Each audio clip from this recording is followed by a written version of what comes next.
శ్రీ గురుభ్యో నమః, శ్రీమాత్రే నమః. ఇప్పుడు 9వ శ్లోకం జాగ్రత్తగా గమనించండి. ఏమన్నా డౌట్స్ ఉంటే కామెంట్ చేయండి. పద్మరాగశిలాదర్శ పరిభావిక పోలభూః పద్మరాగశిలాదర్శ పరిభావిక పోలభూః నవవిద్రుమబింబశ్రీన్యక్కారిరదనచ్చదా నవవిద్రుమబింబశ్రీన్యక్కారిరదనచ్చదా. ఇప్పుడు ఈ 9వ శ్లోకాన్ని కలిపి చదువుదాము.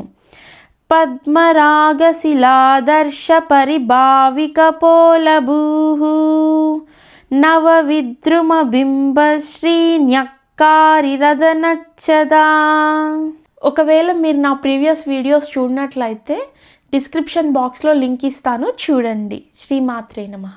మీకు నా వీడియో నచ్చినట్లయితే లైక్ చేయండి, షేర్ చేయండి, సబ్స్క్రైబ్ చేయండి. Thank you.